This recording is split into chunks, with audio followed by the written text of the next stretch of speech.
Tugboat Dispatch, episode 9. I'm really bad at numbers. It's been a few weeks. We're going to call it 9 and see what happens when I go and title the episode tonight. We're almost back in full force. Josh's computer broke an hour before we decided we wanted to record. Sarah's back from Greece. I'm back from the Cape. We're still going to give it a go today. Sarah, I know we were talking a bit, but Greece? Cool? Amazing. Nice. Recommend. I know you're a big traveler, aren't you? As of recently, yes. In high school, where does this rank in like the traveling places you've been to? Only been 3 places in Europe, but I did Ireland and Amsterdam in November, so it was colder. But then Greece, it's totally different. But just being in Europe is so nice. I'm not a traveler, so I'll take your word for it. So nice. But no, we went to a little island. We didn't go to Santorini or Mykonos or anything like that. You don't want to go there. That's like the common misconception is everyone's like, go to Santorini, go to Greece. Santorini, absolutely beautiful. But if you want to enjoy yourself and not deal with like heaps of people, go to Crete, go to Naxos, go to Paros, like go to the lesser known islands because they're just as nice. Word. If I decide to go, I'll take your word for it. I hate traveling. If you ever get engaged or anything, like that could be like your honeymoon. What? Okay. If ever, how about when? Have some faith, okay? Have some faith that I'm going to find a woman. We're too young. It doesn't sound like it. We can't be getting married now. We're too young. It's crazy. I'm in one of my best friend's weddings next April. And then a girl I went to high school with got engaged over the weekend. I think she's your age. She's 24, I think. I didn't really know her that well. 23, 24. Yeah, a lot of girls that in my like graduating class, because we have 2 high schools, a lot of girls are getting engaged. It's crazy how like ironically, like no hate at all. Wouldn't mind getting engaged soon, but that's his Xander, problem. take notes. Yeah, seriously. Oh, don't worry, I've been hinting. Time, like I feel like I'm too young. I'm not as fun like a very long engagement. That's what I said. I was like, how about like a 5-year engagement? And he's like, no, that's stupid. And I was like, I know. Like 2.5, 3 years, I think is the max. I know. I'd probably do like at least a year. At least. Because what are you, 25 right now, 24? I'm going to be 24 in September. Thank 24. you. 24. I'm bad with numbers. We went over this at the start of the episode. Okay, I'm very bad at numbers. But yeah, a lot of girls are getting engaged. But I've noticed like the common thing is that it's a lot of girls that went to college in like Texas, Oklahoma, like a lot of the southern states. And it's kind of just common down there, which is totally fine. Yeah, I mean, if you're happy, who am I to judge? Exactly. If you're happy, you found the one, get engaged, get married. I don't blame you. Yeah, no, it's all expensive though, so have fun paying for that. No. Actually, Xander's brother just got married this past May. Congratulations, Xander's brother. My cousin is getting married in September. Oh, that'll be fun. 25, and they just had a baby too. Oh, okay. He's the cutest little thing ever. Being a young, like, it's definitely, if you can financially do it, being a young parent, I feel like is so cool. So cool. Oh my God. And we have a lot of little cousins. And so he was always the one watching them. So he had so much practice. He's the best father. Yeah. Like actually the best father in the entire world. See, my thing is if I'm blessed to have kids, I'm terrified because I'm a heavy sleeper and I sleep a lot. And if like the baby's crying, I don't know if that's going to wake me up. I think it will. I think right now, because you're not a father, you don't have that like instinct. But I think once you are like in that trained. Exactly. And I think obviously I think that the person you marry, I think she'll probably be a lighter sleeper. Also, women just have that like motherly instinct. Yeah. That once that baby's born, I think fathers get it too. I really do. I just don't think anyone can sleep as heavy as I do. Xander? I don't know. I was sleeping through the fire alarms at Mayflower freshman year. I did that. Oh, so maybe I'm not as cool as I thought it was. I did too. Maybe. I only slept through. But you were barely there, so it doesn't even count. You were It was barely actually there. my birthday. It was my birthday. I slept through. I woke up to Haley and Rose like punching me, and they're like, "We like our the RA was looking for you," and I'm like, "What the hell is going on?" Yeah. And they're like, "There was a fire alarm." I was like, "Oh, I didn't hear There's like it." 26 of them that year, so it's I whatever. know. But for those of you that don't go to Curry and don't have never lived in Mayflower, those are the loudest fire alarms I think I've ever heard. That building was built to be like it looks like an army barracks. It really does. The way it's designed. Mayflower is a special building though. It was special. Oh. I miss it every day. Honestly, I kind of do too, but the thing is that both of my cousins went to Curry. They're now in their 30s, closer to 40s. Sorry if you see this, sorry, but it's true. Old Um, heads. I moved them in when I was like, I don't know, probably like 7 or 8, and they both lived in Mayflower. I sent Matthew a video of my room, and he goes, "They haven't changed a single thing No, since I was." no, no. That building could take a nuclear blast. That building's going There was nowhere. literally black mold in the basement. Toughens you up a little Now bit. remember that one room they like they had to move him out. Yeah, it was Big V, wasn't it? I think so. I'm pretty sure. I don't know what happened to that kid. He just disappeared one day. I hope he's doing well. I don't He would just come through and be like, "Yo, can I get a water?" Be like, "Of course, Big V." And then after Christmas break, I never saw him again. You were first floor, right? I was on the first floor. I was 103. I was special. I was second floor. Yeah, I was Yeah, second you're on floor. the left side of the building. I was right under Sammy. Yeah, that's a tough shot to get. She's a loud woman from New York. Oh, Loud lady love from New York. the loudest person I've ever met. And when she got out of bed, her bed was so high up that she had like no choice, but she had to like even if she Jump. slid off, it was still so high up she would like land. It was a And thud. I just oh, it was awful. The nights Yeah, that no. I did sleep there, oh my god. Very rare. You never stayed there. I know. I didn't like it. I was It in Rhode wasn't for me. Island. Yeah, you had not I was with you or I. You were Roger, weren't you? Roger Williams, yeah. I Yeah. was always with Neil. Yeah. Yeah. Is what it is. Can't go back. You enjoyed it though. I did. I had fun. I forced you to go to stats class. That was top tier. Twice. I went twice. I mean, I sat there and watched Harry Potter, but there is some sports news to get into today. We are in the lullest of lull periods. No baseball. All-Star game was last night. NBA Summer League is going on. If you really follow that, I saw Jordan Walsh. He got tossed from a game. Love to see it, but besides that, haven't watched a single second of Summer League since they shut down Cooper Flag after he had a 31-point game in his second Summer League debut. NBA is playing right now. Caitlin Clark was at TD Garden last night. She had 17 points, was 1 from 7 behind the 3-point line, but she's electric as always, and she brings a crowd. But besides that, Not baseball much. again, nothing today. Football, what's today, the 16th? What are we? Yeah. That is 7 days away from training camp kicking off on the 23rd. We're so close, Sarah. We have football at the end of the month. We have the Hall of Fame game, Chargers Raiders at the end of the month, 31st, I want to say. That. Probably not going to watch it, but it's football. Yeah, that's true. Football, something to watch. I was at Marshall's again? today I was at Marshall's looking for a new Patriot shirt. I got my Drake May and I got my Tate May in the closet still, ready to go, rock and roll. I know how you feel about May. I like him. I'm waiting for him to really impress me. Yeah, and hopefully this is the year, but there is some, I don't want to say breaking news I want to touch on before we get really into the weeds of things. Before we get there, just want to talk quickly about the Red Sox and the Celtics. Not even 5 minutes on it. Sox 10-game win streak going into the All-Star break. Super hot.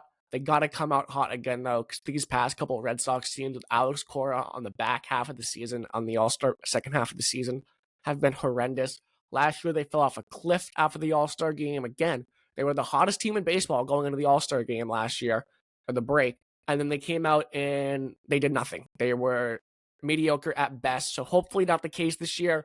Bregman's back, get Crochet some rest.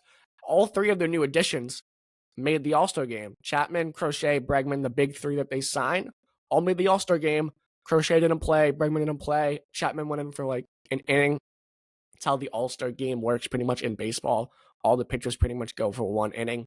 I didn't watch it. I was very confused with the whole home run derby off, but that was electric. MLB should bring that back somehow, some way into baseball. It was awesome.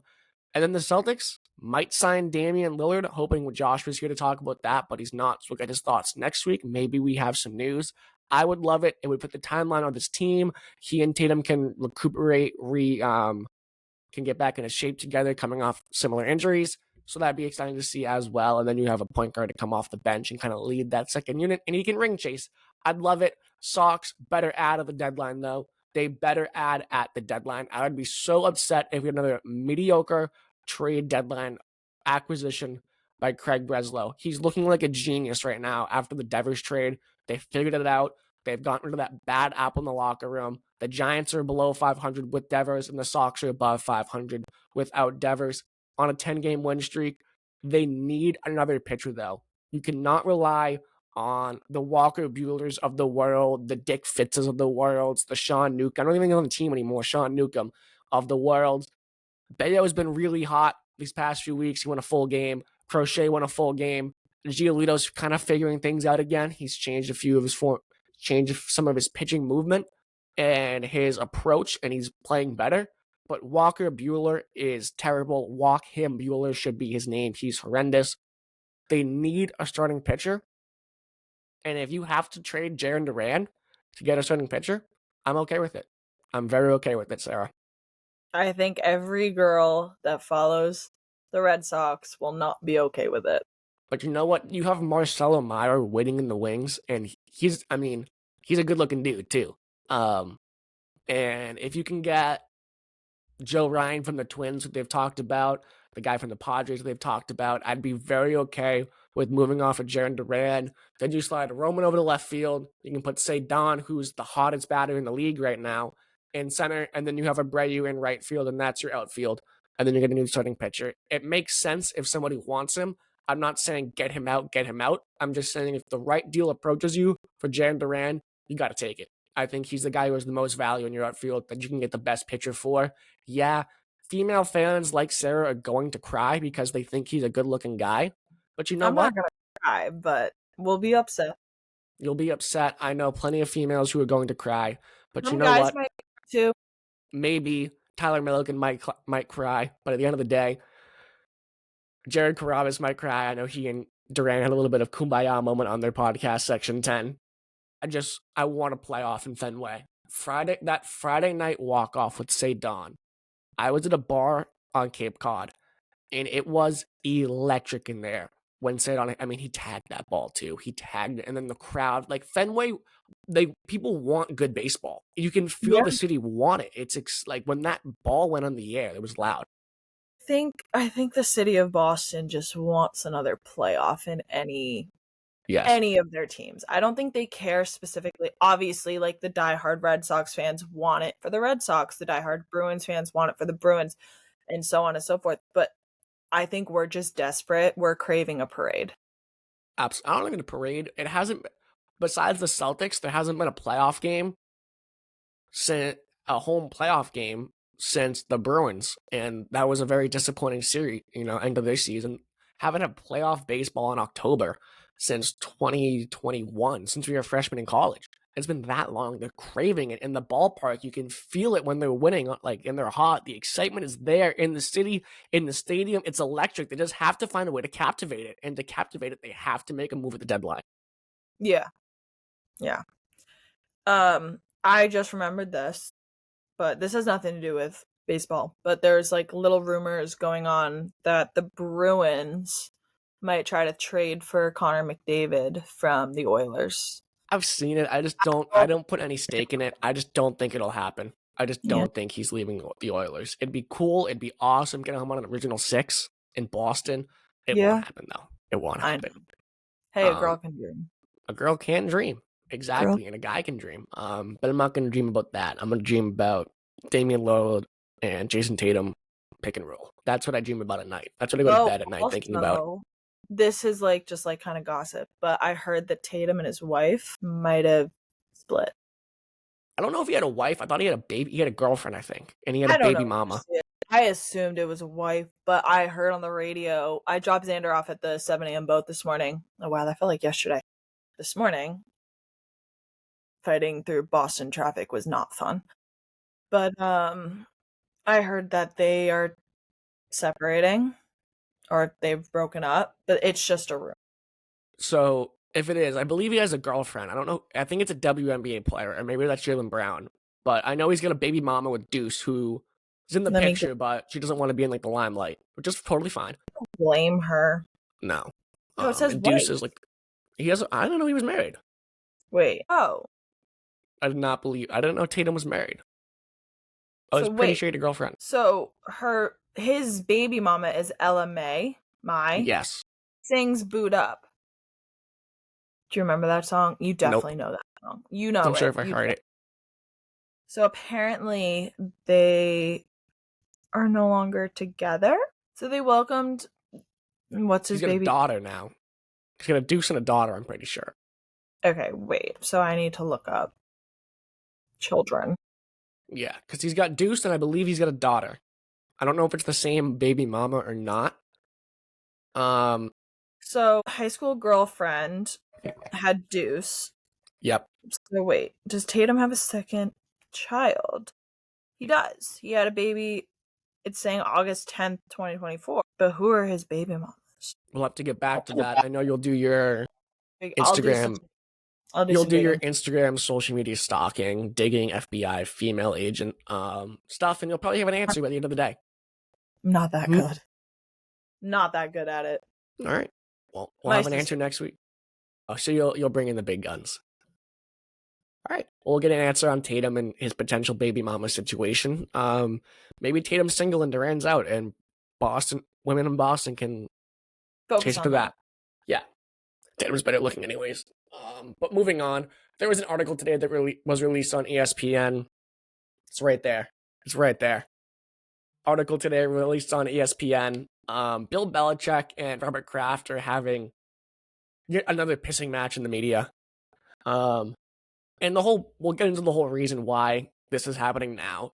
But essentially, a few weeks ago, Robert Kraft was on Julian Edelman's Game with Names podcast, and he was talking about Bill Belichick and how he took a big risk bringing back Bill Belichick because Bill, rightfully so, he didn't have the greatest win percentage as a head coach with the Cleveland Browns. He had 45% win percentage, and kind of risky bringing him back in, but he brings him back in, and we all know what happens. 24 years of unmatched success in the It's a NFL. dynasty. Exactly, 2 dynasties. And Bill responded with saying today on ESPN he took a big risk going back to the Patriots because they were a team that was 10 million over the cap. Other coaches had told him, hey, Robert Kraft is heavily involved. It was probably Bill Parcells who has been very vocal about that since leaving the New England Patriots about his issues with Robert Kraft and the way he meddled with player personnel. And he says he took the big risk going back because they're a team that was 3-4 years removed from a Super Bowl appearance and the roster was decimated. They were a terrible team the year before they got there. I want to say they were 5-11, or it might have been the first year he was there. He was 5-11.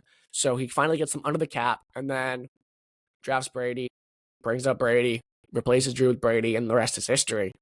And the whole reason this is happening now, if you ask me, Sarah, is because Robert Kraft is yet again gearing up for another campaign to make the Pro Football Hall of Fame, which he should rightfully be in.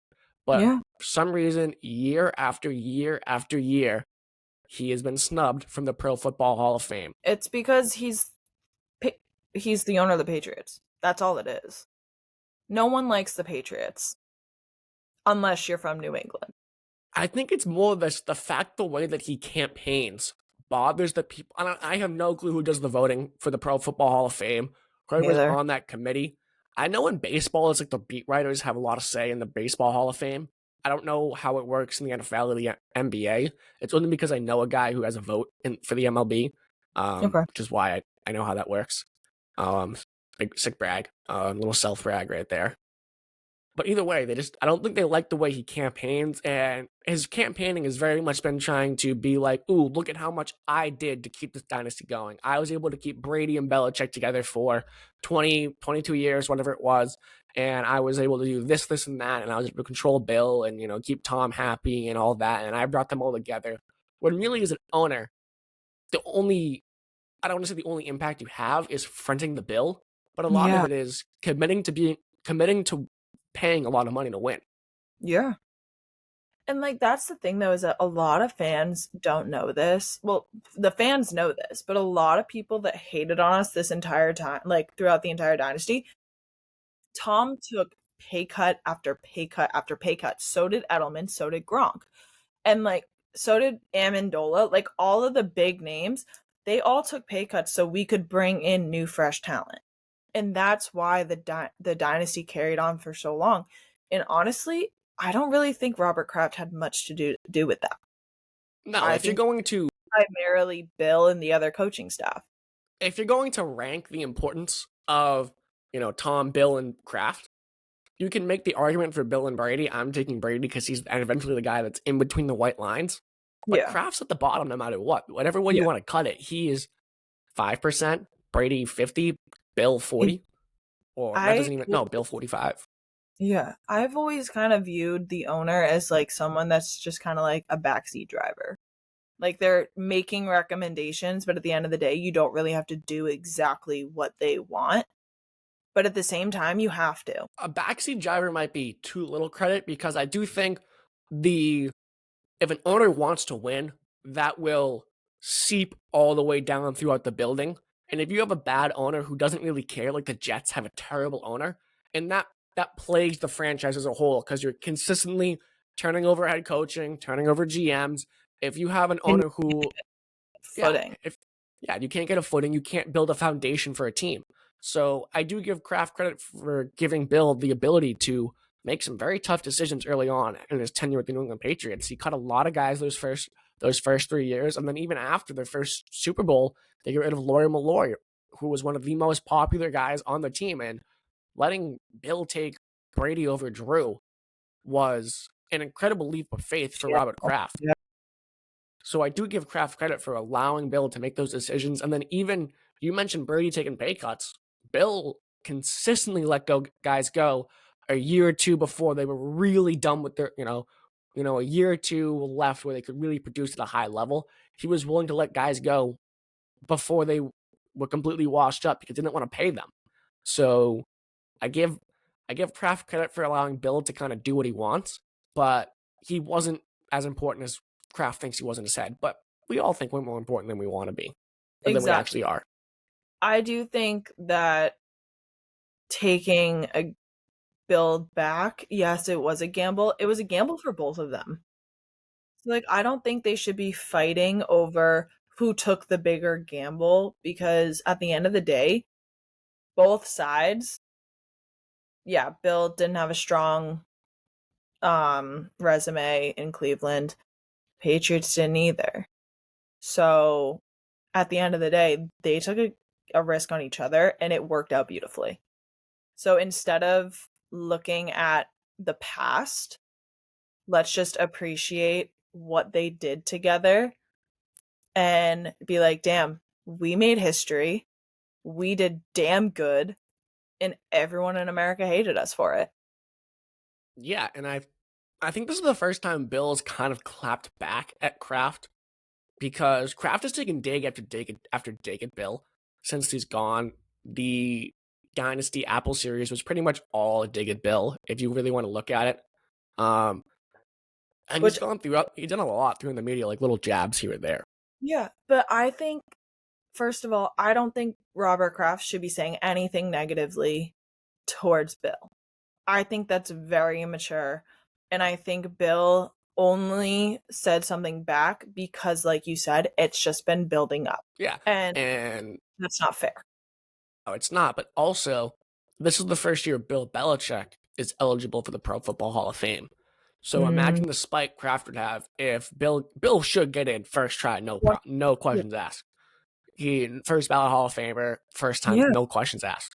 But imagine the spike that Robert Kraft would have if Bill gets in first try and Robert's on try. This would be his 14th year, I want to say, in the article Yeah. it said, or 15th year. If Yeah. he gets snubbed yet again, which again, he really shouldn't be getting snubbed at this point. He Yeah. deserves to be in the Pro Football Hall of Fame. He Agreed. deserves it. They both deserve it. They both do. Like I Absolutely. said, They they both both did amazing work for the Patriots. They are synonymous with the greatest dynasty in the history of the NFL. They should both be in the Pro Football Hall of Fame. Reed. Is So Andy Reid in it? Or is no, he not because old? you have to be retired for a certain amount of time. Right. Um, Wait, Robert Kraft is retired?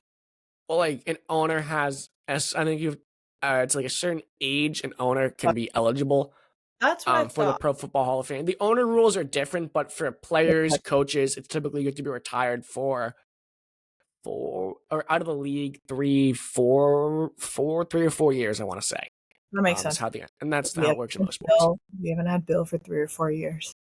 That's crazy. Well, I think it's been since he's been gone. I believe this is the first year he is eligible for the Pro Football Hall of Fame. Miss Again, Bill. iffy on the rules, but I'm pretty sure that's what the article said. Don't quote me. Couldn't care less. He's eligible this year or next year. Yeah, it's coming up. Yeah. And Bill also not a Patriots Hall of Famer yet. So curious to see if Kraft makes that. They made Brady a Patriots Hall of Famer last June. Bill Parcells is becoming a Patriots Hall of Famer as not a coach, but as a contributor. So curious to see if they bury the hatchet and Bill gets his rightful place as a Patriots Hall of Famer, which he should be. No one will question it. Huh? He should be. People question it. No, people would question it if he isn't. Absolutely. It'd be a spite thing if he wasn't in the Patriots Hall of Fame or if he's not in the Pro Football Hall of Fame. They need to stop having a dick measuring contest and pull their fucking pants up. Like, It really what it is. It's literally they don't like each other. We don't know what happened behind the scenes, but obviously there's some sort of, I don't want to say hatred there, but they have some sort of displeasure with each other. I think it's like when you go to a family reunion, you see those cousins you haven't seen in a little bit, and like you get along with each other, but you secretly are like, I don't really know you anymore. Well, they're just not your favorite people. Yeah, which there's no problem there. But like I said, you guys did this amazing thing together. You built an incredible dynasty that lasted, like what, 20 years? Yeah, 20 some odd years. 20 something years. I don't know anyone else that's done that.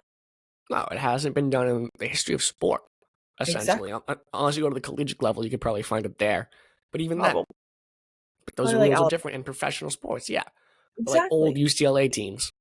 Yeah, like pull your pants up, get your shit together, put him in the fucking Hall of Fame. You put Brady in. I mean, but he left this high and dry, which I don't blame him.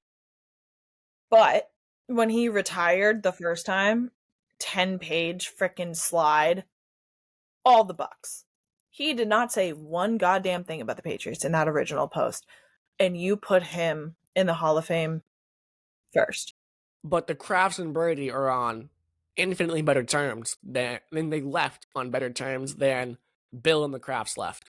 And, I don't care. But I don't think Kraft never had any issues with Brady. It was tough to watch him go to Tampa, and I'm sure he's not thrilled that he's a part owner of the Raiders, but he's never.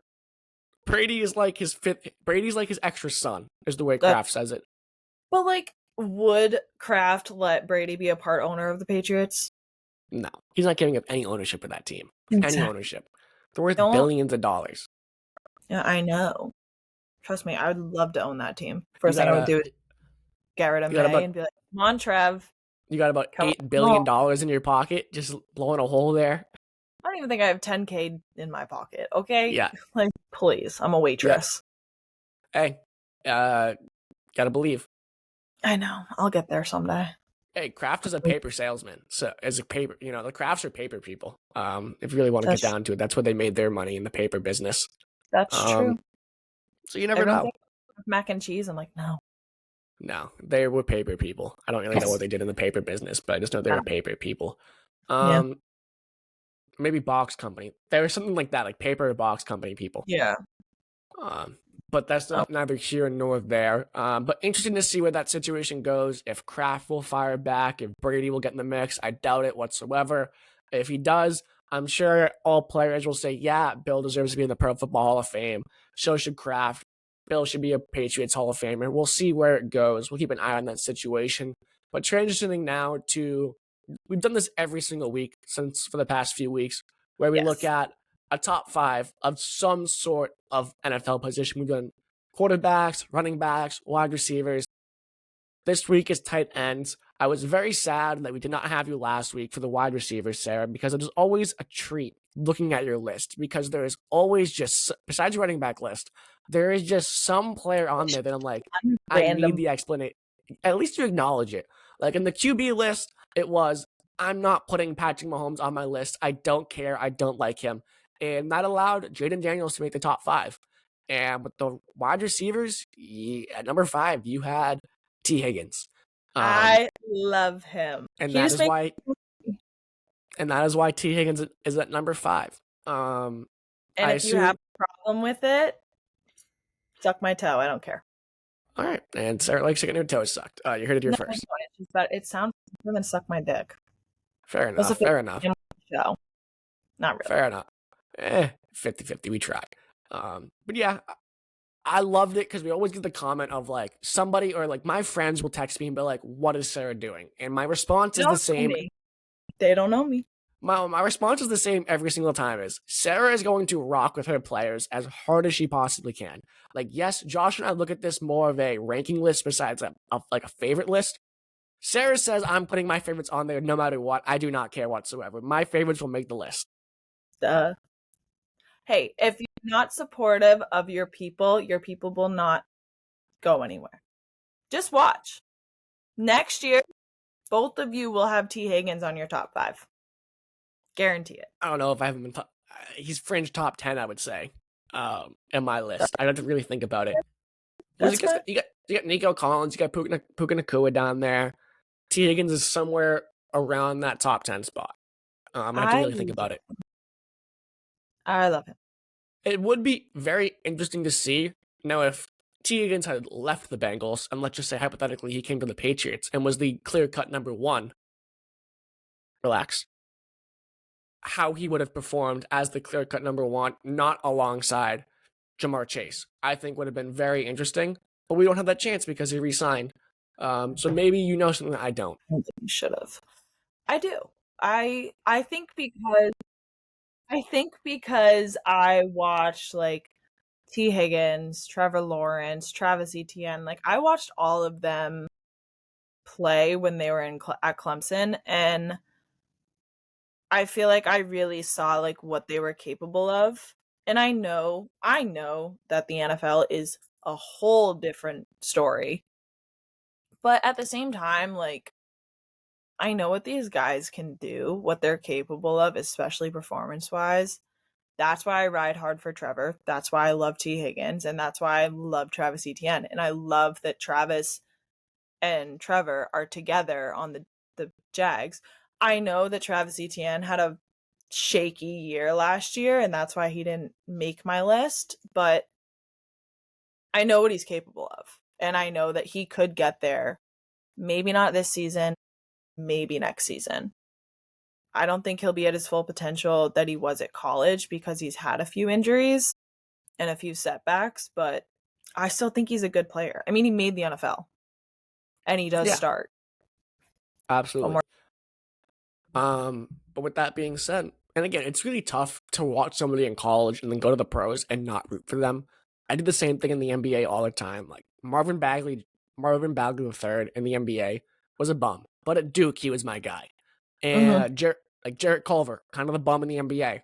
My twin brother Nathan rocked with him so hard in college. So it's tough to like lose that. Okay, they're not what they were in college, but they're still a decent pro, but they're not that guy that they were in college.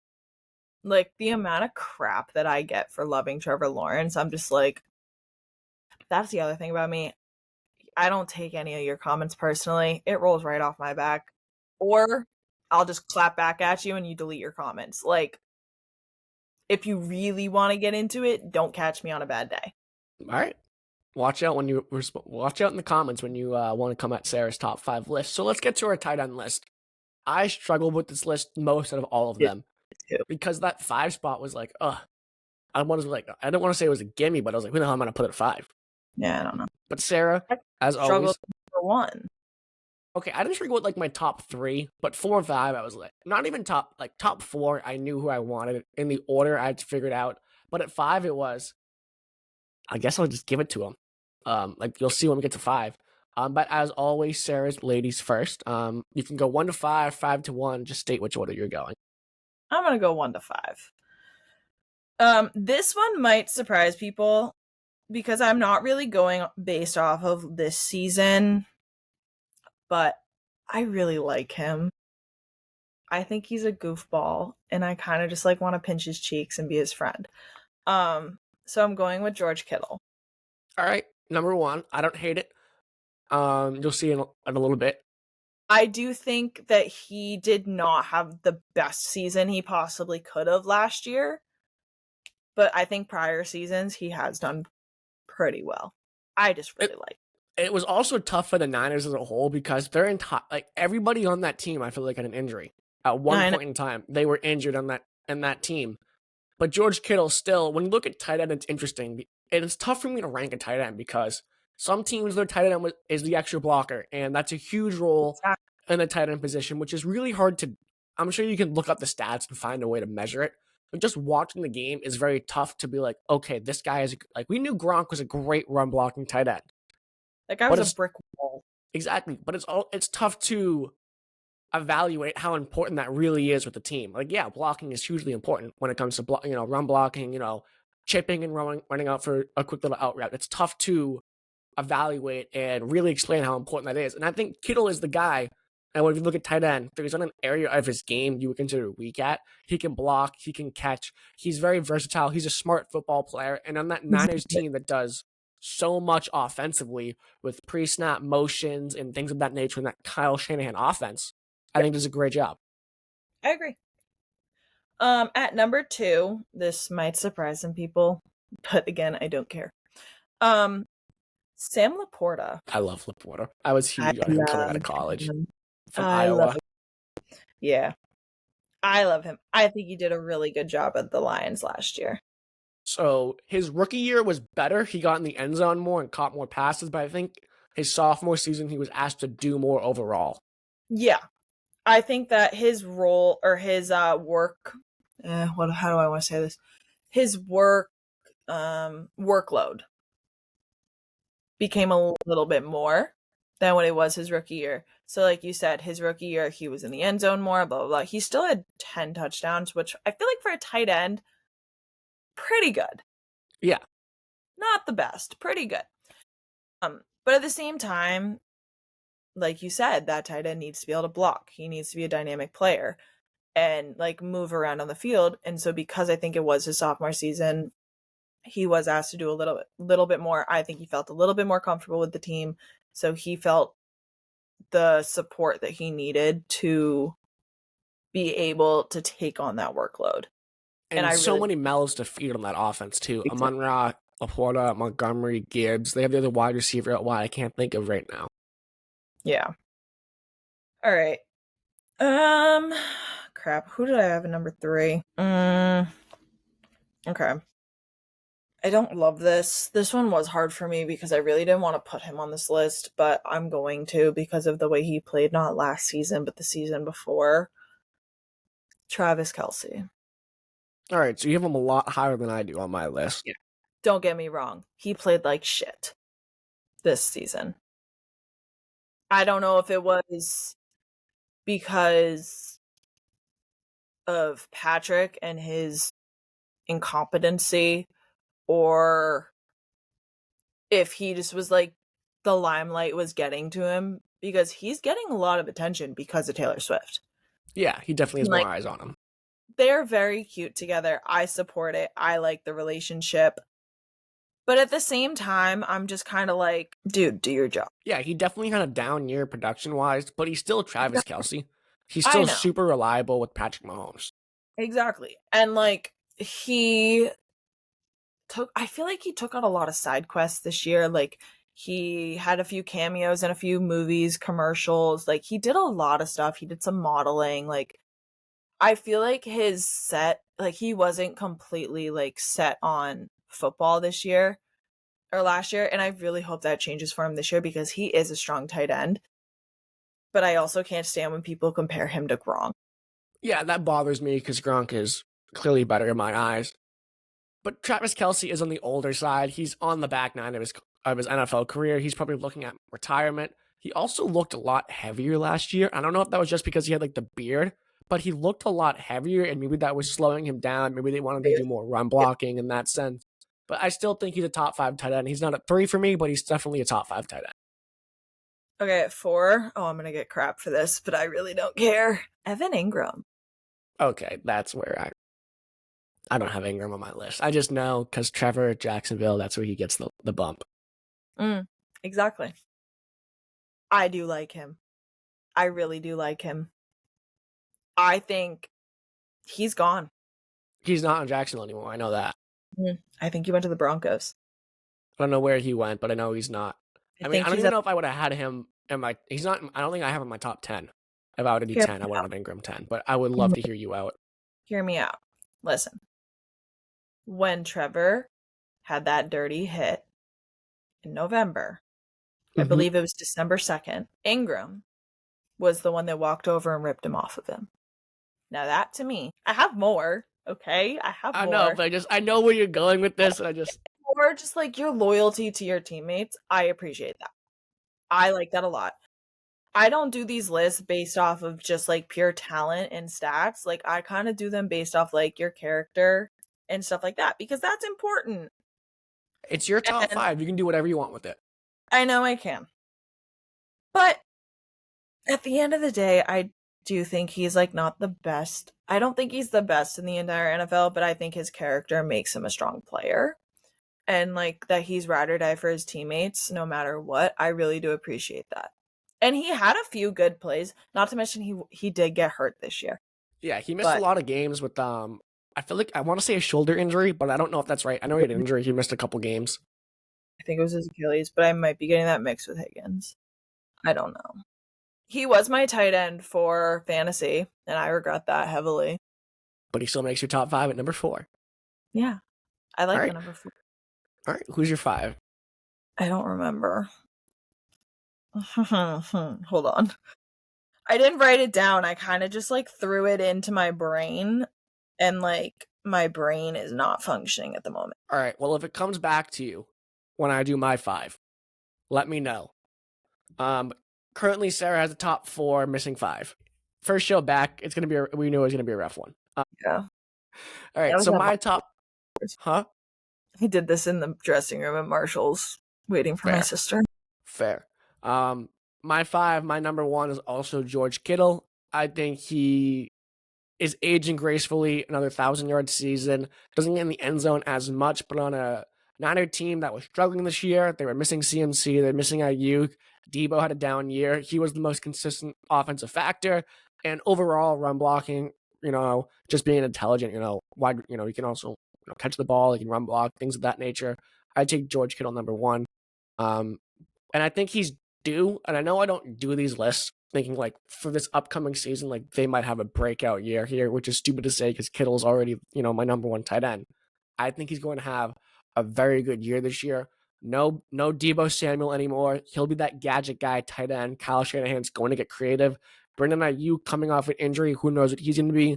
And then you have CMC out of the backfield yet again. So I think Kittle's prime for, I don't want to say a career year here, but I think a very, very good season. At number 2, I was surprised he wasn't on your list. Maybe he makes it late. Maybe this is your number 5. I have Brock Bowers, the rookie. Now, yes, he is a rookie, and putting him at number 2, I think, is super high. The guy on the Raiders. No, I'm just saying number 2. Number 2, and I know I don't love to put a rookie so high because there's no film. It's tough. They have no film. We don't know if they're going to be able to repeat it. But you can't argue that he had one of, if not the greatest rookie tight end seasons of all team. And now, given he was like the only target on that Raiders team besides Jacoby Myers, so he got a lot of extra targets because of that. But he also had one of the worst QB rooms in the league. So I think that kind of balances out. But I just think after one season, you can't deny what he was able to do in his first year as an a Las Vegas Raider, excuse me.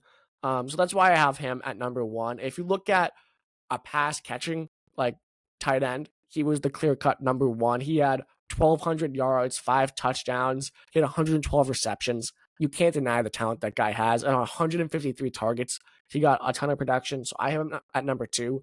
And I can't wait to see what he does this year in a Pete Carroll-led offense with, Sam Darnold, with Geno Smith. Not Sam Darnold. Sam Darnold went to the Seahawks. But Geno Smith is better than any QB he had last year. So I'm really looking forward to see what he can do this year.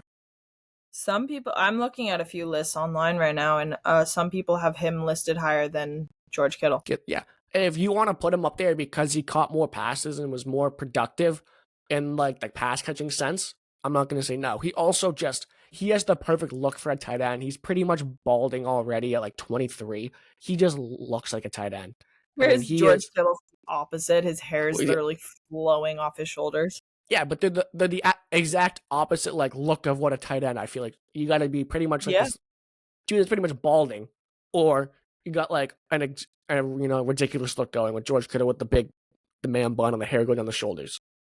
That might be why I like him so much. We know that I have a thing for guys with long hair. Maybe. Maybe. At number 3, I have Sam Laporta. He did have production-wise a worse year than his rookie season, but he was also dealing with a few injuries in his knee. And again, so many mouths to feed in that Ben Johnson offense with the Lions. I still think top 3 tight end, you wouldn't be mad if you have Sam Laporta on your team. Now, at number 4 is a guy I ride for heavily. I have Trey McBride at number 4 on the Arizona Cardinals. I love this guy. Yes, he was my fantasy tight end, and he only got in the end zone twice, which was heartbreaking for the amount of times I put him in a parlay to score a touchdown. But 111 receptions, 1,200 yards. Can't deny this guy's a baller when it comes to being a weapon in the offensive end of the ball. I don't love Kyler Murray as a quarterback, so I give him a few extra points for that. Murray's not my favorite, but when it comes to being reliable in the field, I trust Trey McBride as a pass catcher. And in that offense, where it's supposed to be, I feel like a very fast-paced offense, I think he fits that mesh as well. And he just got a brand new contract, so shout out that guy. He's worth $76 million now. Damn. Yep. And at number 5, I have Travis Kelce. It was either going to be Kelce or Andrews, and just the sore taste Andrews left in your mouth at the end of the season, I went with Kelce. And not that Kelce ended the season on a high note either in that blowout Super Bowl loss where he looks terrible. I just overall think, again, it comes down to who the quarterback is a little bit. I think Kelce might be a better run blocking tight end. And with Baltimore, I feel like Isaiah Likely is primed to kind of take over Mark Andrews' job at some point in time, especially with the way Isaiah Likely started the season last year. I went with Kelce over Andrews, but if you want to put Andrews in here, I'm not going to get mad at you. If you want to put Kelce in here like I did, I'm not going to get mad at you. I just think in the long term, I would take, just overall, top 5. I think Kelce had a down year, but it's still, a better than most when it comes to the tight end position. A tougher list for me. Who did I have again? I kind of want to switch mine at around. 5. I didn't have a 5. You didn't have a 5. Kelce. You had Kittle, Laporta, Kelce, Evan Ingram, and no 5. Okay, I want to switch Kelce to 5 because he pisses me off. All right. No, put Ingram 5, Kelce 4. Let's do Bowers at 3. All right, Bowers at 3, and you were laughing at me for that. I know. I forgot about him, honestly. I literally just thought this through in a dressing room at Marshall's. That's where I was today. Sometimes it's also like when you hear somebody else, it reminds you of a player. Exactly. Yeah. But I don't know. Right. For me, it was I knew I wanted Kittle, Bowers, McBride, and Laporta in that top 4. 5 was tough because I don't love Kelce at my 5. I think he had a bad season. I think I think if you asked anyone else, if they watched their very first season of football this last year, no one would say Kelce in top 10. Yeah. I don't know. It's just the tight end position is so top heavy. I know. It's tough. It is, it is tough. You're asked to do a lot. You're going to be a bigger guy, and they want you to be agile. And now it's a tough position to play. So I do give these guys credit. Look at Gronk. He has freaking braces on every part of his body.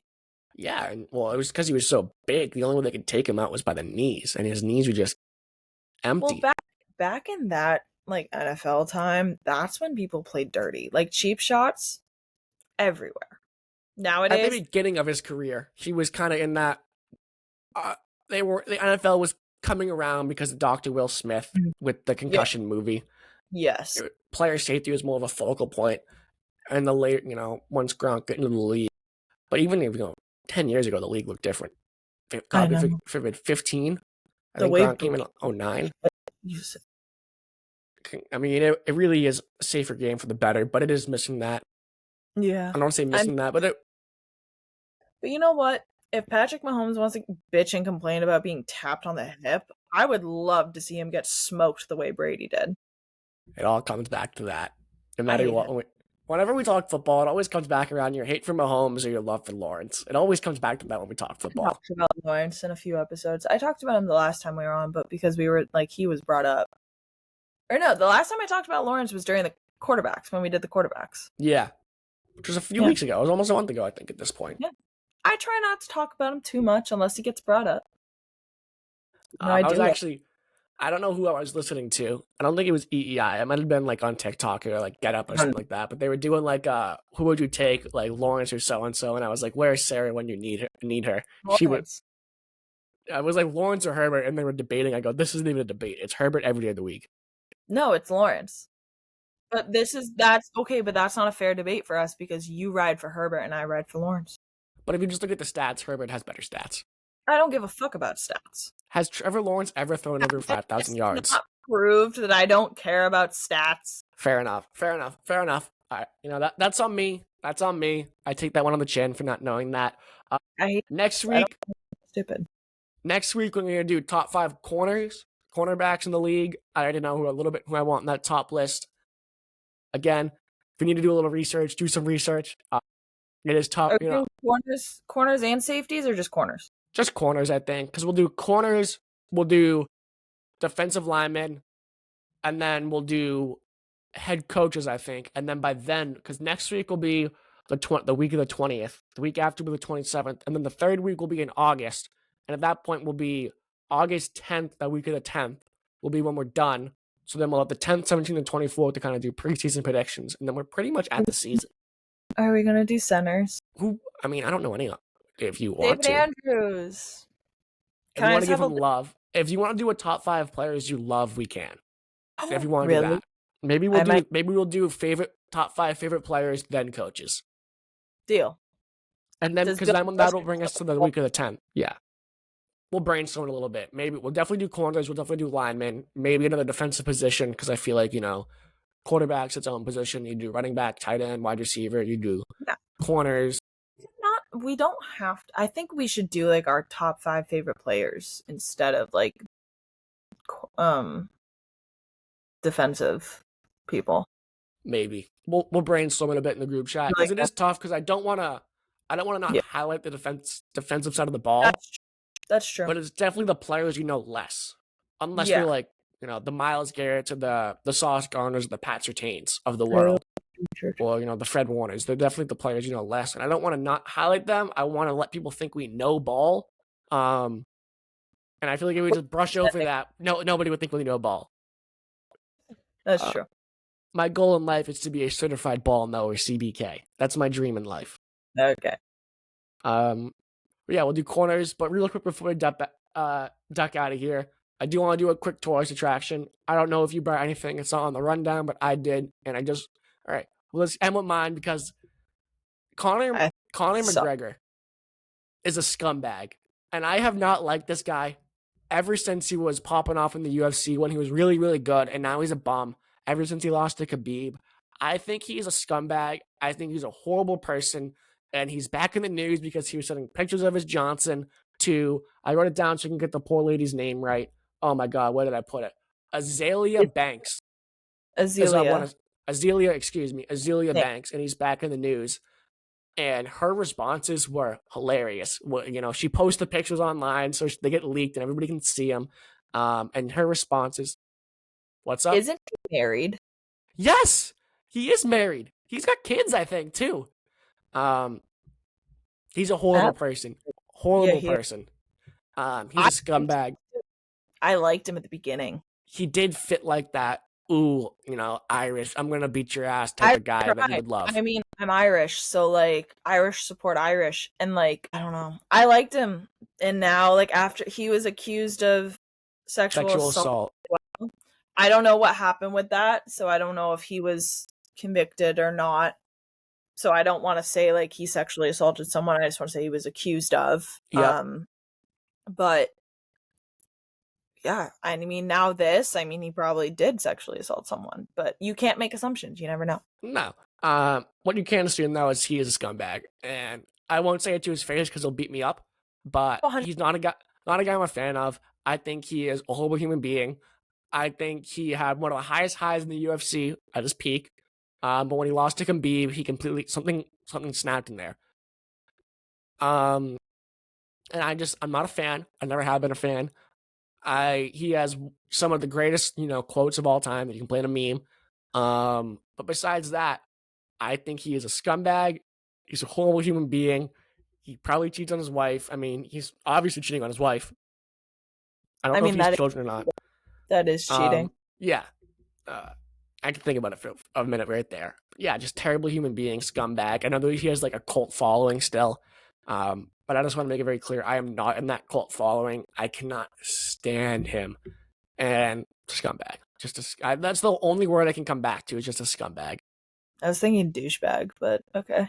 You can say that too. I mean, just bad Deshaun human. Watson. Who? Deshaun Watson.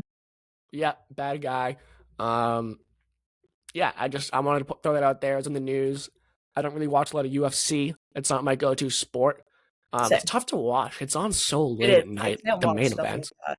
because they have I like can't 8 do that. undercards. I can't do that.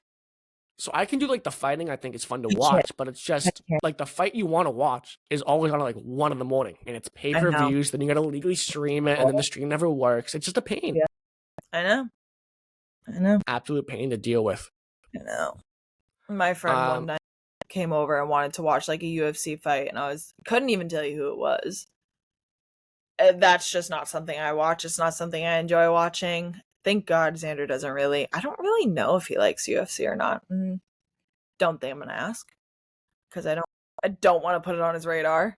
But I just remember he was like, "Oh, I gotta watch this fight," and he literally watched on his phone. And I was like, "We're with a group of people right now. Like, be present." And he's like, "No, I gotta watch this fight." And I was like, He probably had money on it. I love to bet on it. It's fun to bet on. There's an absolute sharks out there who know exactly who's going to win every single time. It's amazing what some of these UFC bettors can do. I feel like you're not one of them. No, I'm terrible at betting. I just take what my buddy says. I take what Bobby, I take what Evan, I take what Jeremy say, and I roll with it. When it comes to betting UFC, if I want to bet UFC, I haven't bet in a long time. I'm trying to save some money. Good. I had a big credit card bill come in, so I had to pay that off. Yeah. I just want to touch on that.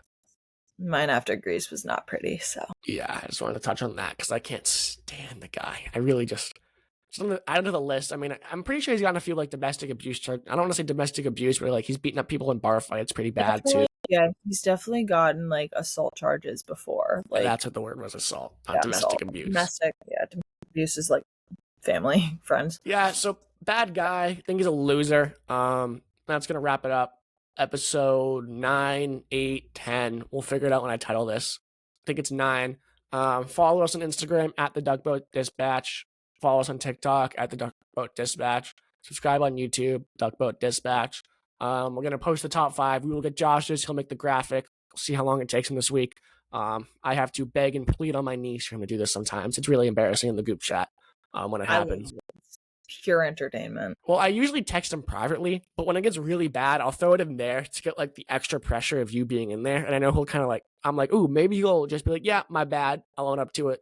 But even last week, he texted me out of the blue because I was on vacation. I didn't want to bother him. Or I just like slipped my mind. He was like, I know I have forgotten. I've been a bitch about it. I will get the wide receiver one done today. And then 3 days later, I'm like, Josh, I am begging on my hands and knees for you to please make this stupid graphic. He does a great job with it, though. I am terrible at graphic making. I'm terrible. He does a great job. We love Josh. Hopefully his computer is fixed for next week. It's going to wrap it up. Any final thoughts you want to say, Sarah, before we duck out? I got to piss like a racehorse. I'm on creatine now. I have been drinking so much more water than I have ever in my life. It is bad. No, that's good. Water It is is good good. for It is. I don't drink a lot of water, and I knew that was bad. It was like my big fear getting into create. God bless Josh in here. We would never get off the pod because he's on it too, and he loves his supplements. But I have been drinking so much water. I was like on my way to work, about to literally piss my pants. I had to pull over the side of the road and piss on the highway. It was that bad. I am yeah. peeing all the time, sir. It is the worst feeling in the world. No, having to pee and drinking water is good for you. But if you're just chugging straight water, you're not It makes me hydrating feel yourself. sick sometimes. It really does make me Yeah, feel sick sometimes when I just chug it. it hurts your stomach a little bit. It So that's the does. thing, is that if you do, the best way to get hydrated, like naturally, a little bit of Himalayan salt and lemon in your water. Just do that in the morning and then drink regular water throughout the day. That's Yeah, all you like I gotta try do. to drink like 2 of these a day. Like 2 of these a day is my goal. Like 2 to 3 of these a day is my goal. Yeah, that's the goal. 8? No, I would literally be on the toilet every time. I would literally be in the bathroom every second of the day. Hour and a half. Well, I have kidney stones. I don't have a choice. That's my There's no, greatest fear in life is a kidney stone. trust me, keep that fear. Yeah, Feed that fear. it's a top 5 fear. Like, I had very off topic. I was having like killer back pain one day, like killer. Like I Yeah. could not move. And my Yeah. dad was like, he got the massage gun out. I don't know where they went, but I had like the icy hot patches on my back. He was like, oh, maybe this is a kidney stone. I was like, don't you dare say that. I will go under the knife before I have to leak that one out. Okay. Here's my advice to you. If you ever feel that pain again, you do think it's kidney stone, lay on your side of that pain if you really can't handle it. So say it's on the right side, lay on your right side. It helps Yep. it pass faster. And then if you can, obviously chug as much water as possible because that will just push it right through and it'll move a little bit faster. And then also walk around as much as possible. So if you are capable, walk around as much as possible, or do what I do, get the fuck to the ER and just get morphine. All right. We She's got covered a lot today. We covered a lot. Sarah's Greece trip, traveling to Europe, Bill Belichick, little Celtics, little Red Sox, little kidney stone talk. If you care, you know I'm on supplements now. I'm trying to get big. I'm not trying to get big. I'm trying to not be a skinny piece of shit. That's really the goal here. You're not like skinny though. Like I've seen worse. I mean, yeah, like if I was 6'7" in this weight, I would look sickly. God, look like But there are a lot of pictures where I'm like, ooh, I look sickly. I need to put on some pounds. So this is the goal here. Maybe you should look into diet too. No more protein. Eater. I should use some more protein. Yeah. But baby steps. Oh, they're so good. Like little down nugget tater tot lunch yesterday was fire. I want to wrap it up with there right there before Sarah kills me. Episode 9. Make sure you tune back in next week. Sarah, Josh on the show. I gotta use the bathroom. We're out of here.